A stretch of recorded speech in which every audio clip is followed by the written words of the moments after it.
My name is Amy Dickens and I'm a first year PhD researcher for the Mixed Reality Lab in Computer Science at the University of Nottingham. My research is in gesture controlled sound for users with limited mobility, and I'm here today at the Royal Albert Hall in London, where I've been working on a project called the Able Orchestra, which is working with children with a range of limited movement and conditions that cause limited movement, and helping them to perform using iPads and a gesture controller that I've created through my PhD research. To perform their piece, Supersonic, please give a huge proms welcome to the brilliant Able Orchestra!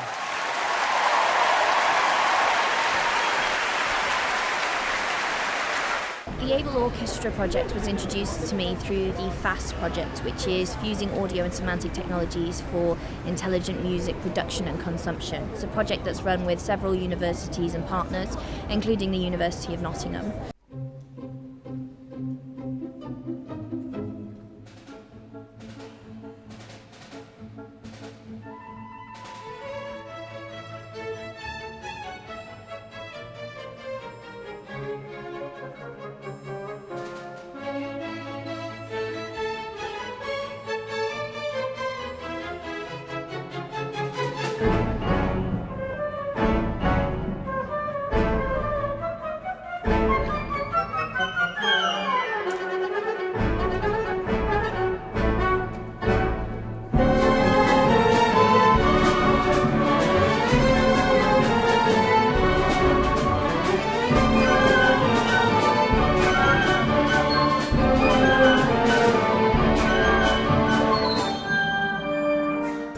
The aim of the research is to gain more understanding about the needs of users with limited mobility when using gesture controllers, and hopefully work towards building a tailorable framework that we can use to then build more intelligent gesture controllers in terms of computer science and in interactions with all musical gestures. We've been looking at what we class as a musical gesture, and also what is easy for users to use as a musical gesture, what's their range of movement and their expectations when they perform a musical gesture, and whether the control we've developed meets those expectations or not.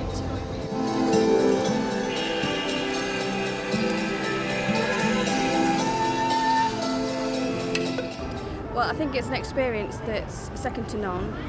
The children would never get this sort of experience normally.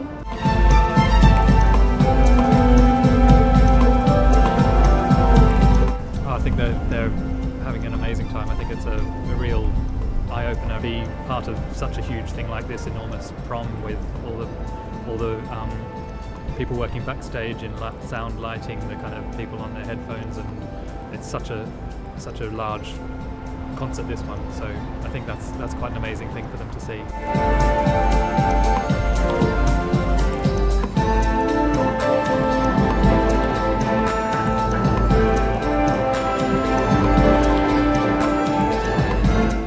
Well, I think it's absolutely amazing for the kids to have this opportunity, and the bonus is that when we did the first installment of it at Mansfield, nobody knew that this was going to be happening, so I think it's just been amazing for the kids to be thrown in the deep end like this. I don't think, thinking back to how I was when I was their age, I don't think it'll sink in until much later, the enormity of what they're doing here. We've been working with a range of facilitators, so we've been working with Fountaindale School in Mansfield and the pupils from Fountaindale, and we've been working with people involved in the County Youth Arts Project.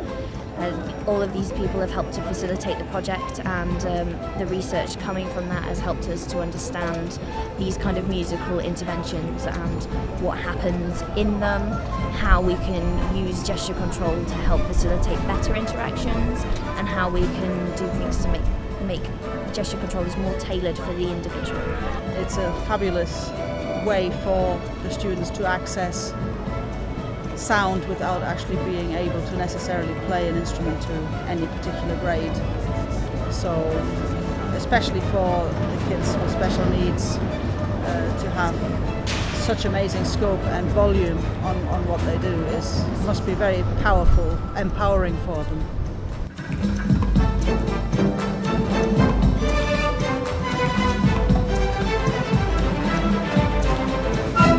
Well, I think that's essential for these children to be able to access music. They can't play flutes and clarinets and the usual classical instruments. It's impossible. And we want these children to be involved in music performance. I think the social side of it, getting them to play together, the working together, working as an ensemble and building the skills is critical for the music curriculum. And if they're going to experience a proper music curriculum, this is the best way of doing it, I think.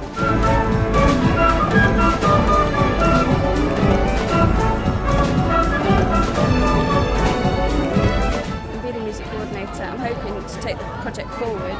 So when you guys have completed your project and moved on to the next one, I'm hoping that the iPad Orchestra can still live on at Fountaindale.